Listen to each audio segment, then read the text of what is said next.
سجدیاں بابا سن لو اپنی بیٹی کے آخری بیاں بابا جب میرا جواب بھیا ایڑیاں رگڑتا تھا جب میرا جواب بھیا ایڑیاں رگڑتا تھا چپ رہی تھی میرے بھی دل میں بچیاں بابا سن لو اپنی بیٹی کے آخری بیاں بابا جب گلے لگایا تھا تم نے ہم کو ماتل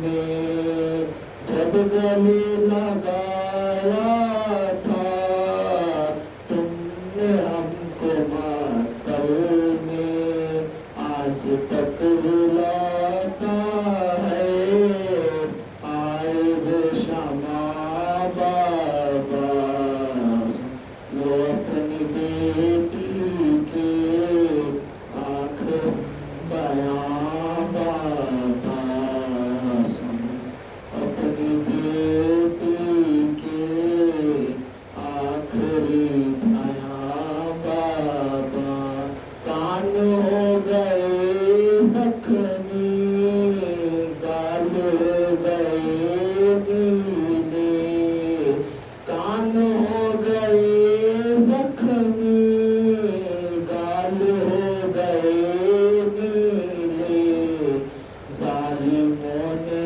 یوں کھینچی میری بالیاں بابا سن لو اپنی بیٹی کے آخری بیاں بابا سن لو اپنی بیٹی کے آخری بیاں بابا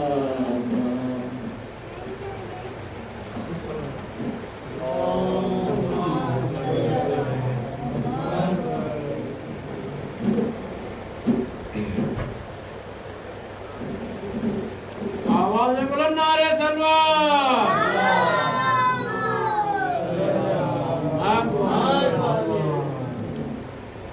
زینب نے جو پیام دیا تھا سنا دیا کہ زینب نے جو پیام دیا تھا سنا دیا ہر دل میں شہ کا تعزیہ خانہ بنا دیا ہر دل میں شہ کا تعزیہ خانہ بنا دیا کہ آیا جو یاد سجدے آخر میں یا حسین کہ آیا جو یاد سجدے آخر میں یا حسین فرش عزا پہ میں نے مصلی بچھا دیا فرش عزا پہ میں نے مصلی بچھا دیا کہ جس فوج پہ غرور تھا ظالم یزید کو کہ جس فوج پہ غرور تھا ظالم یزید کو پتے کی طرح غازی نے اس کو اڑا دیا پتے کی طرح غازی نے اس کو اڑا دیا کہ اسلام محمد کا وفادار نہ کہنا اسلام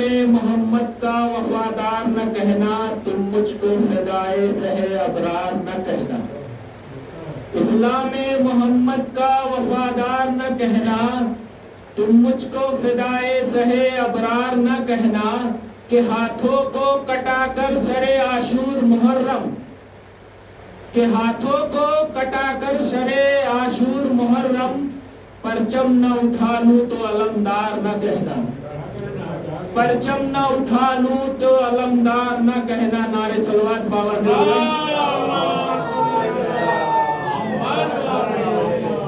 کہ ماتم تیرے بھائی کا جہاں ہو نہیں سکتا کہ ماتم تیرے بھائی کا جہاں ہو نہیں سکتا آباد کبھی ایسا مکہ ہو نہیں سکتا آباد کبھی ایسا مکہ ہو نہیں سکتا اب کوئی حبیب ابن مظاہر کے علامہ کہ اب کوئی حبیب ابن مظاہر کے علامہ ایک عمر میں 2 بار جواں ہو نہیں سکتا، ایک عمر میں 2 بار جواں ہو نہیں سکتا کہ سب کوششیں بیکار ہیں اے طالب بیت، کہ سب کوششیں بیکار ہیں اے طالب بیت، نہ کہہ دیا سرور نے تو ہاں ہو نہیں سکتا، کہ نہ کہہ دیا سرور نے تو ہاں ہو نہیں سکتا۔ باواز بلند نعرے صلوات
والتحية والإكرام على صاحب قاب قوسين جد الحسن والحسين أبي القاسم محمد اللهم صل على محمد وعلى آله الطيبين الطاهرين الأجمعين، لا سيما إمام المبين أمير المؤمنين يعصوب الدين زينة المحراب والمسجد والمنبر قاسم طوبى وسقر ساقي حوض الكوثر أبي شبير وشبر الذي سمته حيدر إمام المشارق والمغارب مظهر العجائب والغرائب نقطة الدائرة المطالب مطلوب كل طالب مولانا علي بن أبي طالب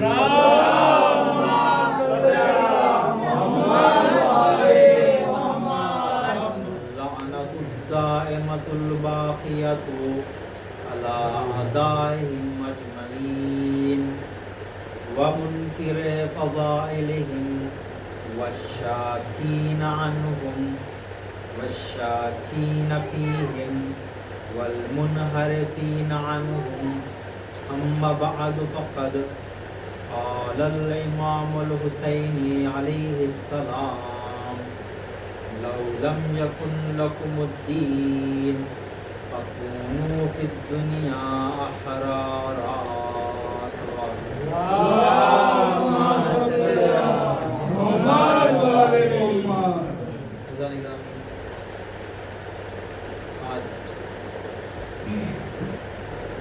ایام اربعین کی مناسبتیں ہیں۔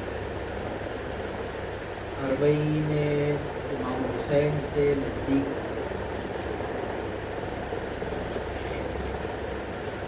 امام حسین سے منسوب چہلم آپ کے سامنے ہے۔ تذکرہ امام حسین کے ساتھ جانثار ہونے والے افراد کا ہے جنہوں نے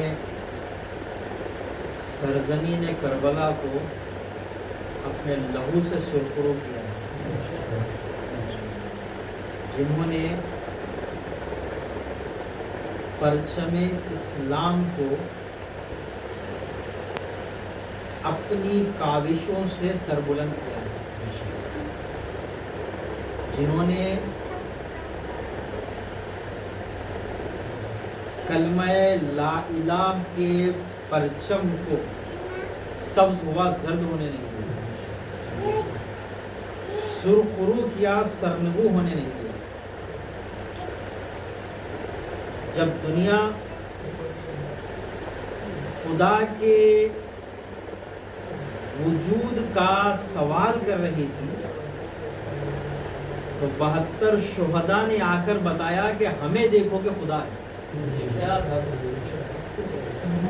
شہداء کربلا نے ثابت کیا کہ دیکھو ہم توحید کی علامت ہیں، ہم اس شوق اور جانثاری سے شہید ہوتے ہیں، وجہ کیا کہ یقین ہے خدا کے ساتھ۔ شہداء کربلا نے یہ ثبوت دیا کہ تم بتاؤ خدا کا ثبوت کیا ہے، تو شہداء کربلا نے بتایا کہ دیکھو ہم خدا کے وجود کا ثبوت ہیں۔ اگر دنیا کفر کدے میں ہے، اگر دنیا خدا سے انکار پر رکی ہوئی ہے، ہم اس بات کا ثبوت دیتے ہیں کہ خدا ہے۔ اس حقیقت کو علامہ اقبال نے کیا بہترین الفاظ میں منظوم کیا ہے، ایک ہی مصرع ہوتا ہے۔ کتنی بڑی حقیقت کو علامہ اقبال نے ایک ہی شعر میں اس بڑی حقیقت کو پرو دیا۔ علامہ اقبال نے انہوں نے ایک فارسی شعر میں کہا کہ نقش الا اللہ بر صحرا نوشت۔ علامہ اقبال نے کہا کہ کلمہ لا الہ الا اللہ کو 72 شہداء نے صحرائے کربلا پر لکھ دیا۔ نقش الا اللہ بر صحرا نوشت، سطر عنوان نجات ماں نوشت۔ شہداء کربلا نے اس صحرائے کربلا پر اپنے لاشوں سے لکھ دیا کہ خدا ہے، اور اس نے کہا نقش عنوان نجات ماں نوشت، انہوں نے ہماری نجات کا سامان مہیا کر دیا۔ شہداء کربلا نے بتا دیا کہ نجات کا راستہ کون سا ہے۔ شہداء کربلا نے بتایا کہ آؤ اگر نجات چاہتے ہیں تو امام حسین کے ساتھ آ جاؤ۔ ایک صلوات پڑھیں، اللہم صلی علی محمد و آل محمد۔ عزیزان گرامی، آپ لوگ مستحضر ہیں تو کل جن باتوں پر میں روشنی ڈالا تھا مختصر سا اسی کو بتاتے ہوئے ربط مسئلہ، اگر آپ کے ذہن میں ہوگا جو کل جن متعلق پر روشنی ڈالا تھا میں کہ امام حسین مکتب آزادی ہے، جو ہے تھوڑا بہت مطلب رکھا تھا کہ امام حسین کے اقوال کی روشنی میں معنی و مفہوم آزادی، اصل امام حسین آزادی کس چیز کو سمجھتے ہیں؟ کربلا والوں کی زبان میں آزادی کا مطلب کیا ہوتا ہے، یہ تھوڑی بہت روشنی کا ڈال سکا تھا۔ کل میں آپ کے سامنے رکھا کہ دنیا فریڈم کا معنی کیا سمجھتی ہے، آزادی کا، اور اسلام میں آزادی کا مطلب کیا ہے۔ اس میں آپ کے سامنے رکھا تھا کہ کبھی یہ ہوتا ہے کہ آدمی جسمانی طور پہ قید ہوتا ہے، مثلا کسی کو جیل میں ڈال دیے یا کسی کو مجبور کر دیے، تو کبھی آدمی جسمانی طور پہ مجبور ہے، ٹھیک ہے، یا بعض لوگ جو ہے وہ مجبور کر دیے جاتے ہیں کہ آپ جو ہے یہ کام کرنا ہی ہے، آپ کو مجبور ہے، آپ اسے ہٹ نہیں سکتے۔ تو کبھی غلامی جسمانی طور پر ہوتی ہے اور کبھی غلامی فکری طور پر ہوتی ہے۔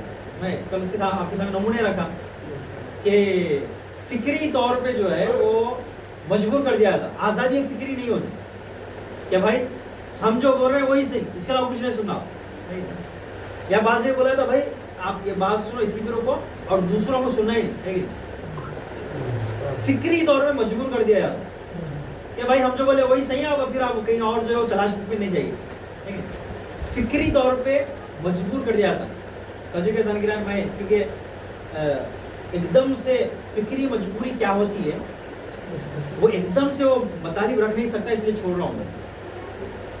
فکری دباؤ کیا ہوتا ہے، یہ ایک بہت بہترین ٹاپک ہے اور تاریخ میں اس کے نمونے بہت ملیں گے آپ.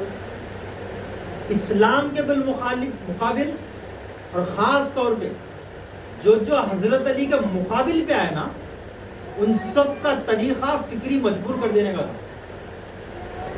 میں ایک جملے میں آپ کے سامنے پوری تاریخ سمیٹ کے رکھوں، جتنے بھی حضرت علی کے مقابل کوئی مکتب بنائے سب کا طریقہ فکری طور پہ مجبور کر دینے کا ہے. ہم غور کر کے دیکھیں، میں اس موقع پہ وہ گنا نہیں سکتا اس لیے چھوڑ رہا ہوں اس موضوع کو، کہ جتنے بھی حضرت علی کے مقابل آ کر کھڑے رہے، وہ جتنے مذہب رہے ہوں، جتنے فرقے رہے ہوں اور جتنے شخصیتیں رہے ہوں، سب کا طریقہ فکری طور پہ مجبور بنا کے رکھنا تھا.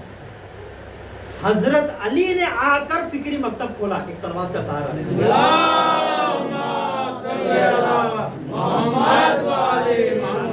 تو میں آپ کے سامنے مختصر سا کل رکھا کہ فکری آزادی کیا ہوتی ہے، کہ آدمی اپنی فکر سے سوچے. اور تیسرا مرحلہ یہ ہے، تیسری آزادی ہوتی ہے روحی آزادی، کہ آدمی کی روح قید میں نہیں رہے، آزاد رہے. آزادی روح، یہاں تک میں کل لایا تھا. جسمانی آزادی، فکری آزادی اور روحی آزادی. یہاں تک ایک دو مطلب رکھ کے میں بات کو ختم کر دیتا ہوں. توجہ کے احسان گرامی، ایک بار ہوتا ہے جسمانی آزادی، اور ایک ہے فکری آزادی، اور ایک ہے روحی آزادی. توجہ کیجیے، 3 مرحلے میں بتایا. اچھا، اس کے اگینسٹ میں کیا چیز ہوتی ہے؟ جو 3 چیزیں ہیں، اس کے مقابلے میں کیا چیز ہوتی ہے؟ توجہ کیا سر، یہ 3 چیزوں کے اپوزٹ میں کیا چیز ہوتی ہے؟ جسمانی آزادی، اس کے اپوزٹ میں ہوتا ہے قید میں رہنا، غلامی. دوسری چیز ہے فکری آزادی. ٹھیک ہے. اچھا، فکری آزادی کے اگینسٹ میں کیا ہوتا ہے؟ فکری آزادی، اس کے مقابل میں کیا ہوتا ہے؟ اس کے بالمقابل والی چیز کیا ہے؟ فکری آزادی، اس کے مقابل ضد کی چیز کیا ہے؟ وہ ہے فکری آزادی کے مقابل میں آتا ہے جمود، یعنی جہاں پر کچھ سوچا نہ جائے. فکری آزادی کے مقابلے میں آتی ہے مذہبیت. توجہ کی آسانی کرانی، وہ بہت ذمہ داری کے ساتھ میں بات کہہ رہا ہوں. فکری آزادی کے مقابل میں آتا ہے مذہبیت. آپ اس فیلڈ کے ہیں تو یہ بات نہیں بول سکتے، آپ ہمارے گروہ کے ہیں تو سوچ نہیں سکتے، آپ ہمارے فیلڈ کے ہیں تو آپ یہی ماننا. توجہ کیا جانی گرامی، فکری آزادی کے مقابلے میں ہوتی ہے مذہبیت. توجہ کیا جانی گرامی، مذہب صرف سوچ کے ماننے کی بنا پہ نہیں بنتے. جہاں جہالتوں کی حکومت ہوتی ہے ان کے اوپر بھی مذہب کو لا دیا جاتا ہے. اگر جہالت کی بنا پہ مذہب اور فرقے نہ بنے ہوتے تو دنیا میں 73 فرقے نہ ہوتے. صلوات کا سہارا.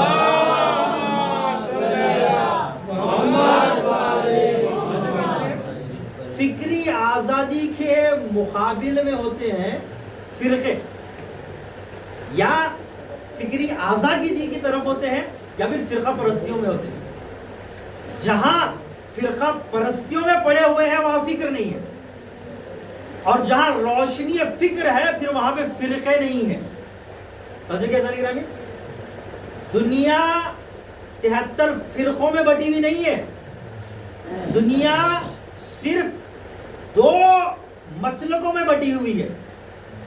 یا آزادی فکر ہے جس کا نام حسینیت ہے، یا فکر مردہ ہے اس کا نام یزیدیت ہے، یا دنیا کی ذہنیت کھلی ہوئی ہے اور اسے مکتب حسینی کہا جاتا ہے، یا جہاں پر فکر ہلتی نہیں جھلتی نہیں کھلتی نہیں اور اسے یزیدیت سے تعبیر کیا جاتا ہے۔ جہاں فکر مردہ ہے وہ یزیدیت ہے اور جہاں فکر آزاد ہے وہ حسینیت ہے۔ صلوات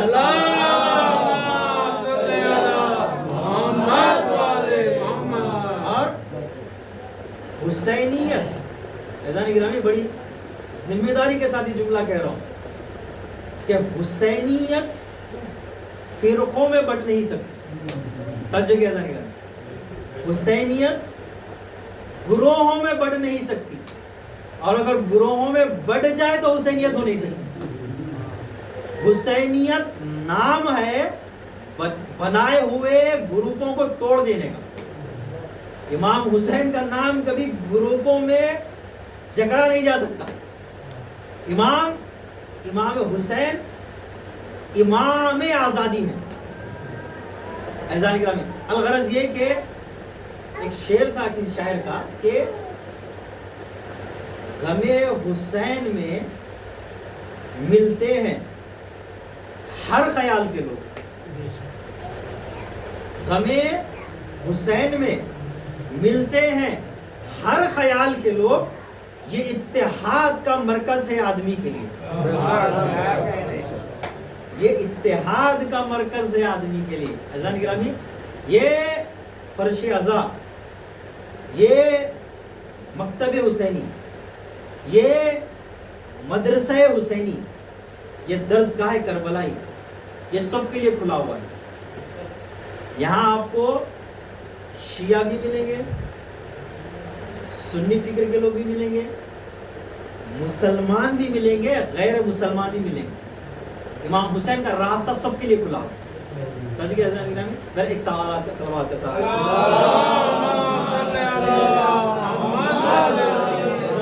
مختصر جملہ میں رکھتے ہوئے اس بات کو اختتام کی طرف لے آتا ہوں کہ توجہ کے اذان، میں تینوں باتیں آپ کے سامنے رکھا، ایک جسمانی آزادی اور ایک فکری آزادی اور ایک روحی آزادی۔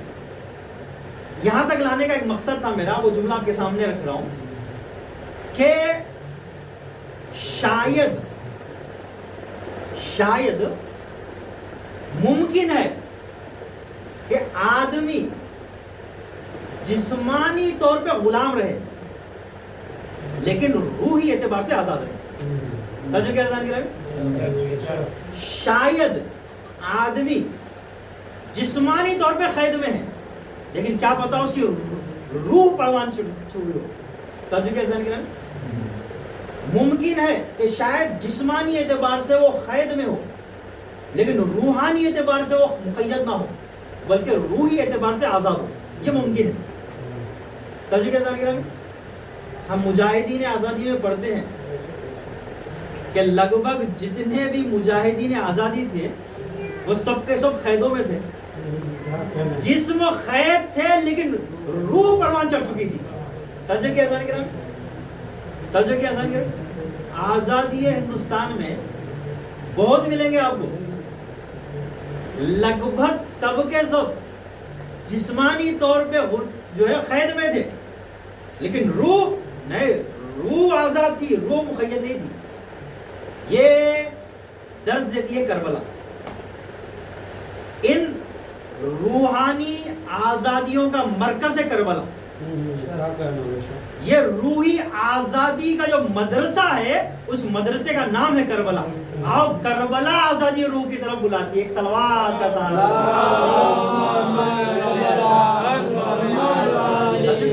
میں تینوں باتیں آپ سامنے رکھا، جسمانی غلامی، فکری غلامی اور روحی غلامی۔ شاید جو جسمانی اعتبار سے جو قید میں ہے کیا پتا وہ روحانی اعتبار سے جو ہے آزاد رہا ہو، ضروری نہیں ہے۔ بہت ساروں کی جسم کو سولی پر چڑھا دیا گیا لیکن روح کو کہاں سولی پر چڑھا سکتے ہیں؟ جسم آپ کے اختیار میں سولی پہ چڑھا دیجئے، روح کو آپ کبھی سولی پر نہیں چڑھا سکتے. عزیزان گرامی، شاید جو جسمانی اعتبار سے قید میں ہو وہ روحی اعتبار سے آزاد ہو سکتا ہے، لیکن جو فکری طور پہ غلام ہونا وہ کبھی روحی اعتبار سے پروان نہیں چل سکتا. تجھے کیسا نہیں رہے؟ فکر کا مرا ہوا روح کی طرف آ ہی نہیں سکتا. تجھے کیسا نہیں رہے؟ میں نے آپ کو پورے دونوں دن کے مجلس کا خلاصہ رکھ دیا. ایسا نہیں رہا جو فکری اعتبار سے مردہ ہو وہ روح کی حیات کی طرف نہیں آ سکتا. ایسا نہیں، میں دونوں دن کے مجلس کا خلاصہ آپ کے سامنے رکھ دیا. توجہ کہتے ہیں جس کی فکر بند ہے اس کی روح مردہ ہے. توجہ کیسا نہیں کریں؟ جو فکری اعتبار، جس کا دروازہ فکر نہیں کھلا وہ منزل روح پہ آ نہیں سکتا. ایک بار دیگر صلوات کا سہارا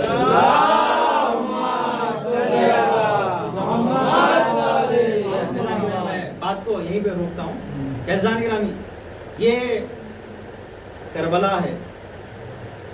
آؤ کربلا فکری اور روحی آزادی کی طرف بلاتی ہے.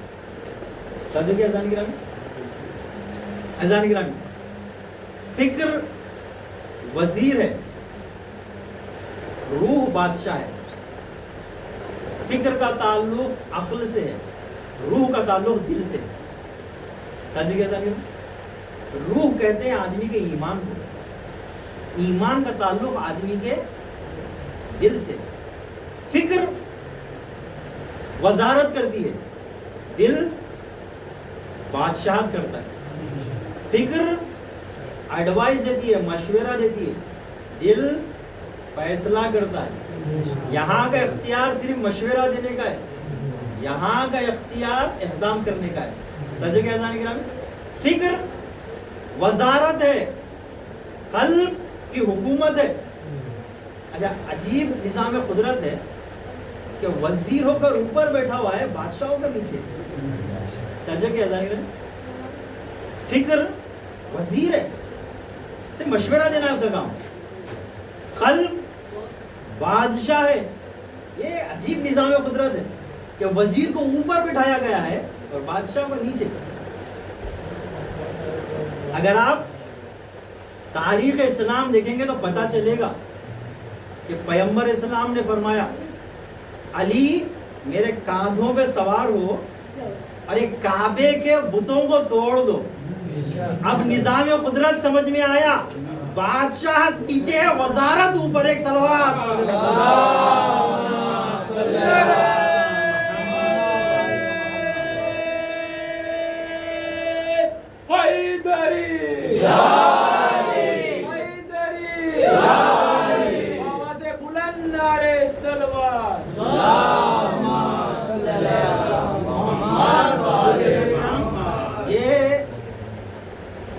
یہ دینی کارگزاری کا طریقہ ہے کہ خود نیچے رہ کر اپنے ماننے والوں کو اوپر اٹھائے. یہ دینی دستور حیات کا طریقہ ہے کہ ہادی خود نیچے رہ کر اپنے ماننے والے کو اوپر چڑھا دیتے ہیں. اچھا، اگر آپ کو یہ دستور حیات دیکھنا ہو کہ یہ قدرت کا نظام کیا ہے کہ بادشاہ نیچے اور وزیر اوپر، اگر یہ حقیقت کی زندہ تصویر دیکھنا ہو تو غدیر کو دیکھ لو. رسول بادشاہ ہو کر نیچے ہیں، حضرت علی کو وزیر رکھتے اپنے ہاتھوں پر بلند کر دیتے.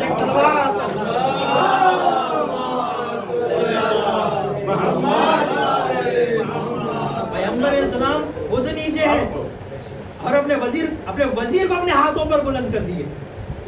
دل نیچے ہے اور عقل کی حکومت. ایسے کہ اعزان گرامی، تو کربلا ہمیں آزادی کی طرف بلاتی ہے. کربلا ہمیں فکری اور روحی دونوں آزادی کی طرف بلاتی ہے. انشاءاللہ اس کے بعد بھی میں وقت رہے گا تو یہاں تک میں لایا آپ انشاءاللہ اس کے بعد بھی وقت ملے گا تو میں اس کو یہیں سے کنٹینیو کرتا ہوں, اس کو یہیں سے ادامہ کرتا ہوں کہ آزادی روح کے بھی اپنے اصول ہیں. اس کے بعد بھی انشاءاللہ اعزان گرامی توجہ کیجیے گا کہ ہوا یہ کہ جب امام حسین کعبے سے نکلے اور امام حسین نے حج کو عمرے میں بدل دیا. توجہ کیجیے گا, میں آپ کے سامنے ابھی جملہ رکھا کہ فکر کے مقابل میں مذہبیت ہوتی ہے. امام حسین نے حج کو عمرے میں بدل کر نکل گئے. کعبہ وہیں رہ چکا اور روح کعبہ نکل چکا. کیا کرنا, لوگ کعبے کو دیکھتے رہ گئے اور قبلہ امام ان کے سامنے سے چلا گیا. یہاں کعبہ ہے اور کعبے کا کعبہ ان کے سامنے سے جا رہا تھا. توجہ کیا ذرا, امام حسین نے حج کو عمرے میں بدل دیا اور بدلنے کے بعد امام حسین نے بتایا دیکھو تم کعبے کا طواف کر رہے ہو اور روح کعبہ میں تم حج کر رہے ہو, حج رکن دین ہے اور مجھے دیکھو میں اصل دین ہوں. امام حسین یہ بتانا چاہے تم حج کر رہے ہو وہ رکن دین ہے, میں چھوڑ کر جا کر یہ بتا رہا ہوں دیکھو حج رکن دین ہے اور میری طرف آ جاؤ میں اصل دین ہوں. اعزان گرامی امام حسین نکلے. اب میں اس منظر کو پھر کبھی آؤں گا تو اس پر آؤں گا کہ یہاں پر ہوا کیا. امام حسین جو نکلے تو وہاں حادثات کیا ہوئے میں پھر رہوں گا. میں ربط مسائل کے لیے یہاں پر لے آیا آپ کو کہ جب امام حسین کعبے سے نکلے, اب نکلنے کے بعد میں پورے کعبے والوں کا, پورے مکے والوں کا یہ نظریہ رہا کہ دیکھو امام حسین کو چھوڑ دو اور اب امام حسین کے ساتھ کوئی نہیں جائے. تب جو کہ ایسا نہیں رہا, پوروں کا فیصلہ یہ رہا کہ امام حسین کو جانے دو, امام حسین کے ساتھ کوئی نہیں آئے. امام حسین نکلے, نکلنے کے بعد منزل بہ منزل جب جب رات ہوتی ایک ایک مقام پر امام حسین اپنا ٹھکانہ قرار دیتے تھے. دن میں سفر ہوتا, جب رات مغرب ہونے آتی تو امام حسین وہاں پر اپنا خیمہ نصب کر دیتے اور رات بھر وہیں رکتے. تو ہوا یہ کہ فیصلہ ہو چکا تھا کہ بھائی کوئی بھی آدمی امام حسین کا ساتھ نہیں دے گا. جتنے بڑے بڑے ہیں سب کو کہہ دیا گیا تھا کہ کوئی امام حسین کا ساتھ نہیں دے گا.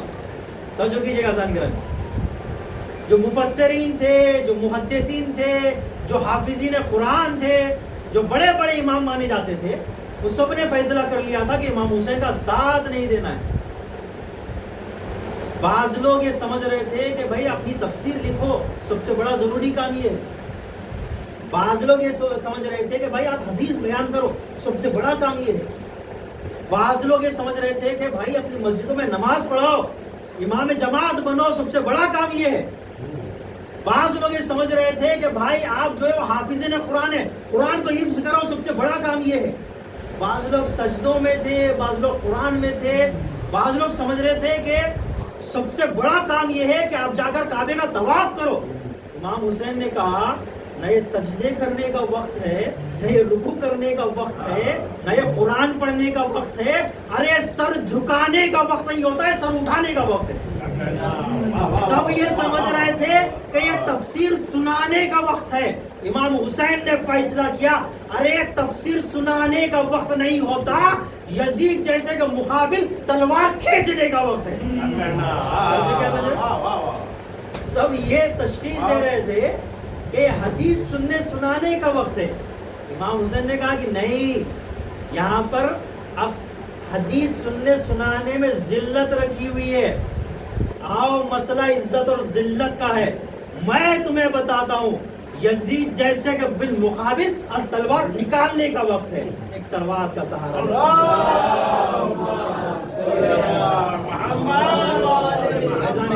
میں بس ربط مسائل کی طرف آ گیا کہ امام حسین نے یہ تشخیص دیا کہ کوئی میرے ساتھ نہیں آتا ہے تو نہیں آئے۔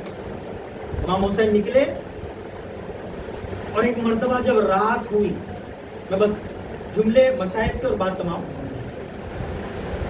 کہ جب ایک مقام پر رات ہوئی، امام حسین نے وہاں پر اپنا خیمہ نصب کیا۔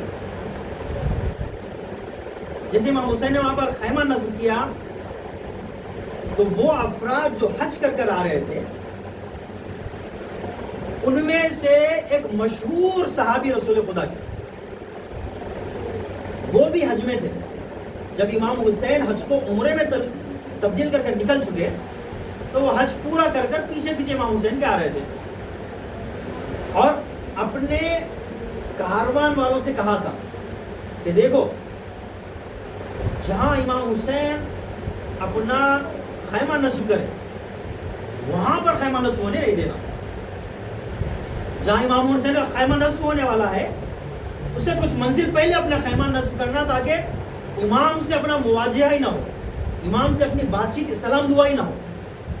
تو ہوا یہ کہ ہوتے ہوتے ہوتے تقدیر کھینچ لائی، اور اتفاقاً جہاں امام حسین کے کاروان کی شام ہوئی تھی وہیں پر جناب زہیر بن قین کی بھی شام ہوئی، اور دونوں کا خیمہ آمنے سامنے آ کر نصب ہوا۔ اب عزیزان گرامی دیکھیں، توجہ کیجیے عزیزان گرامی، عزیزان گرامی جملہ عرض کرتا ہوں، اگر آدمی فکری اعتبار پہ سویا ہو تو اس کو کبھی نہیں اٹھایا جا سکتا، نہیں اٹھایا جا سکتا، لیکن اگر فکری اعتبار سے بیدار ہو، لیکن اگر عقل پہ گرد و غبار اگر جم چکی ہو تو اس دھول کو صاف کیا جا سکتا ہے۔ توجہ کیا عزیزان گرامی، اگر تلوار ہی نہیں ہے تو مسئلہ ہی نہیں، کچھ کٹے گا ہی نہیں، لیکن اگر تلوار کو زنگ لگ چکا ہے تو اسے تھوڑا گھس کر جو ہے وہ سیخل کیا جا سکتا ہے۔ تو انہی زنگ لگی ہوئی تلواروں میں سے ایک تھے حضرت زہیر بن قین۔ ہوا یہ کہ پورا سماج بول رہا ہے، پورے پڑھے لکھے بول رہے ہیں، پورے معظم حضرات بول رہے ہیں، سب اچھے برے سب بول رہے ہیں کہ امام حسین کا ساتھ نہ دو۔ تو زہیر بن قین نے فیصلہ کیا کہ نہیں بھائی، جب پورا عالم اسلام بول رہا ہے کہ امام حسین کا ساتھ نہ دو، تو انہوں نے فیصلہ کیا کہ امام حسین کا ساتھ نہیں دوں گا۔ اب رات کو امام حسین کے خیمے سے امام حسین نے قاصد کو بھیجا کہ جاؤ جا کر زہیر بن قین کو کہو کہ میں انہیں بلا رہا ہوں۔ زہیر بن قین نے جیسے سنا کہ امام حسین نے بلایا ہے، ایک مرتبہ انہوں نے کہا کہ وہ جس چیز کا ڈر تھا مجھے وہی ہو گیا، جب امام حسین نے بلا لیا، اب نہ جاؤں تو بری بات، اور جانا مسئلے میں نظر نہیں آ رہا۔ ایک مرتبہ جناب زہیر بن قین کی زوجہ نے کہا کہ اے زہیر، ارے جا کے دیکھ تو صحیح وہ فرزند رسول ہے، آخر وہ بلا کیوں رہے ہیں، ان کی بات سن تو صحیح، اگر سمجھ میں نہ آئے تو انکار کر دینا، لیکن فرزند رسول تمہیں بلا رہے، جاؤ جا کر سنو تو صحیح۔ ایک مرتبہ جناب زہیر بن قین آئے، آنے کے بعد امام حسین اور جناب زہیر بن قین میں گفتگو ہوئی۔ اب کیا گفتگو ہوئی وہ تو سربند ہے، وہ تو راز ہے، لیکن بتایا جاتا ہے کہ حضرت زہیر بن قین کو امام حسین نے کہا تھا کہ اے زہیر، وہ افراد جن کا نام شہدائے کربلا میں ہے ان میں سے اب تم بھی ہو، اور زہیر تم میرے ساتھ ہو، تم شہدائے کربلا میں شامل ہو۔ عزیزان گرامی، روایتیں لکھتی ہیں کہ ایک مسلسل ایک بڑی طولانی رات تک گفتگو ہوئی حضرت زہیر بن قین میں اور امام حسین میں۔ اب ہوا یہ کہ جو ذہن پہ گرد جمی تھی ہٹ گئی، اب جیسے ہی ہٹی حضرت زہیر بن آئے آنے کے بعد اپنا پورا سر و سامان تجارت سب چھوڑ دیا، اپنی زوجہ کو طلاق دے دیا، یہ کہہ کے کہ کل تم پر مشکل نہ آئے، اور سارا سامان لٹا دیا، دے دیا، بخش دیا، اور یک کو تنہا حضرت زہیر بن قین امام حسین کے ہمراہ ہو گئے۔ عزیزان گرامی، یہاں سے روایتوں کا سلسلہ طولانی ہے، لیکن میں ربط مسائل تک آ جا رہا ہوں کہ یہ زہیر بن قین جن کی عمر بڑی زیادہ تھی، عزیزان گرامی، کل میں نے حضرت حر کا تذکرہ کیا تھا، شاید حضرت حبیب کا تذکرہ کرنے کا موقع شاید نہ ملے، لیکن میں 3 لوگوں کا نام یہاں پر رکھ دے رہا ہوں جو شہدائے کربلا میں اور اصحاب امام حسین میں بڑے عظیم شخصیتیں ہیں، بس 2 جملے ان کے اور بات تمام۔ ایک حضرت حر دلاور، دوسرے حضرت حبیب بن مظاہر اسدی، تیسرے حضرت زہیر بن قین۔ عزیزان گرامی، یہ 3 بڑے بزرگ وہ افراد ہیں کہ روایتوں کو دیکھنے کے بعد یہ بات سمجھ میں آتی ہے کہ جب کربلا کا سورج نکل چکا تھا، طلوع آفتاب سے لے کر ظہر عاشور تک،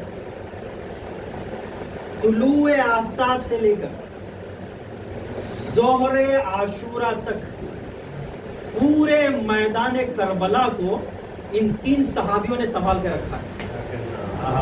میں نے جو روایتیں اور مخاطل دیکھے ہیں، سورج کے نکلنے سے پہلے جو اصحاب گئے وہ دوسرے تھے، اور ظہر کے بعد جو گئے وہ اصحاب دوسرے ہیں، اور ظہر عاشور سے پہلے امام حسین کی اولاد میں سے کوئی کربلا کے میدان کی طرف نہیں گیا۔ توجہ کیسا نکلا؟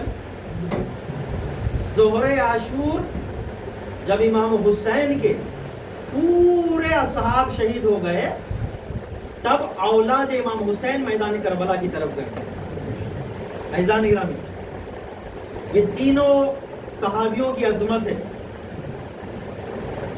کہ کبھی بوڑھے حبیب ابن مظاہر میدان کی طرف جاتے، جنگ لڑتے، اور جنگ ایسی لڑتے کہ کوئی دشمن ان کے نزدیک نہ آتا تھا، پورے اعداء کے لشکر کو دور بھگا کر جب زخمی ہوتے تو حضرت حبیب پلٹ کر امام حسین کی طرف آتے، اور جب حضرت حبیب زخمی ہو کر آتے تو پھر حضرت حر کا حملہ ہوتا، اور حر دلاور پورے میدان لشکر میں پورے اعداء کے لشکر کو دور تک بھگاتے، اور پھر حضرت حر دوبارہ آتے۔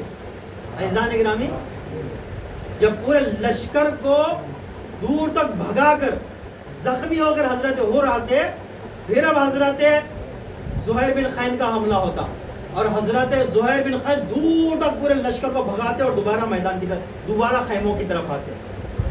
عزیزان گرامی، کیسی تصویر رہی ہوگی میدان کربلا کی کہ یہ 3 ایسے بہادر ہیں شہدائے کربلا میں کہ کبھی زہیر جاتے، کبھی حبیب جاتے، کبھی حر جاتے۔ یہ 3 ایسے بہادر تھے جنہوں نے سارے میدان کربلا کا کارزار ظہر عاشور تک سنبھالا رہا۔ یہ 3 شہدائے کربلا میں ایسے بوڑھے ہیں جنہوں نے طلوع آفتاب سے لے کر ظہر عاشور تک پورے میدان کربلا کو سنبھالے رکھا۔ ہاں عزیزان گرامی، جب ظہر عاشور ہوئی، جب حضرت حبیب شہید ہو چکے، جب حضرت حر شہید ہو چکے، اور ایک مرتبہ جناب زہیر جب بن چکے تھے، ہاں عزیزان گرامی، ایک مرتبہ آذان ظہر ہوئی اور امام حسین نے حکم دیا کہ ارے آ جاؤ نماز ظہر کو انجام دیتے ہیں۔ ہاں عزیزان گرامی، امام حسین کی امامت تھی، اور تمام صحابی اور بنی ہاشم کے جوان امام حسین کے پیچھے نماز جماعت پڑھ رہے تھے، ایک مرتبہ تیروں کی بوچھار ہونے لگی. ارے امام حسین کا رخ قبلے کا رخ تھا اور امام حسین نماز ظہر پڑھا رہے تھے. ارے حضرت زہیر امام حسین اور لشکر کے بیچ میں اپنے سینے کو سپر کیے ہوئے کھڑے تھے. ہاں عزیزان گرامی، تمام لشکر اعداء کی طرف سے تیروں کی بوچھار ہونے لگی اور ادھر حضرت زہیر جو صبح عاشور سے ظہر عاشور تک بار بار حملے کر حضرت زہیر بن خیل زخموں سے چور چور اور تھکن سے اپنا حوصلہ کھو رہے تھے. ہاں عزیزان گرامی، ادھر امام حسین تھے، ادھر لشکر اعداء سے بارش کی طرح تیروں کی بارش ہو رہی تھی اور بیچ میں حضرت زہیر بن خیل کھڑے ہوئے تھے. ہاں عزیزان گرامی، یہ مرتبہ ہے شہداء کربلا کا، یہ مرتبہ ہے اصحاب حسینی کا، یہ مرتبہ ہے جانثاران وفاداران امام حسین کا. ادھر سے تیروں کی بارش ہوتی رہی، ادھر زہیر بن خیل اپنے سینے کو سپر بنائے ہوئے امام حسین کے بالمقابل کھڑے ہوئے تھے. ارے کبھی تیر آتا تو اپنے ہاتھوں پر لے لیتے تھے، ارے اس طرف سے کبھی تیر آتا تو اپنے سینے پر لے لیتے تھے، ارے کبھی اس طرف سے تیر آتا تو اپنے ماتھے پر لے لیتے.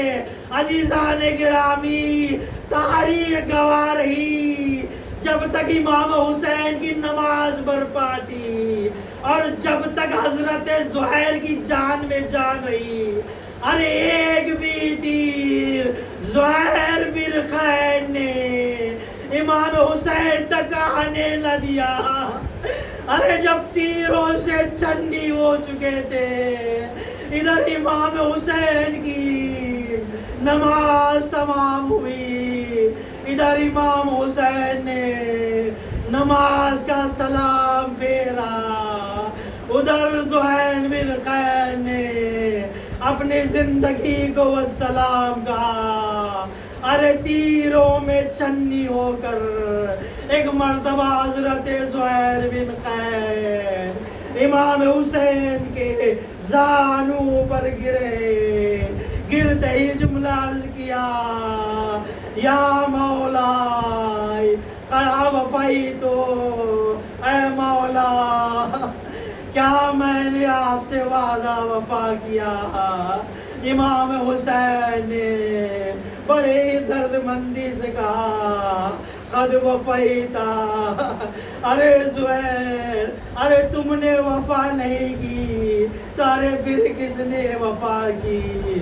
ہاں زہیر، بے شک تم نے ہم سے وفا کی. انا للہ و انا الیہ راجعون. رضا بقضائه وتسلیما لامره، الا لعنۃ اللہ علی القوم الظالمین، وسيعلم الذين ظلموا أيام منقلب ينقلبون. انا للہ و انا الیہ راجعون. خدا اس مختصر سے ذکر کو ہم سبھی سے قبول فرما. خدایا ہمیں تیرا اہل بیت کا زیادہ سے تذکرہ کرنے کی توفیق عنایت فرما. خدایا ہمارے علم حاصل کرنے اور قرآن مجید پر عمل کرنے کی توفیق عنایت فرما. خدایا دنیا میں جہاں جہاں پر مظلومین ہیں ان کی نصرت فرما. خدایا خاص طور پہ فلسطین اور غزہ میں جو ابھی بھوکمری کے حالات گزر رہے ہیں، خدا تو پہلے حضرت زہیر بن خیل اصحاب امام حسین کے، خدایا ان کے اوپر سے مصیبت کا سایہ اٹھ جائے. خدایا جلد سے جلد امام زمانہ کا ظہور ہو اور ان کے عوام و انسانوں سبھی کو شامل کر.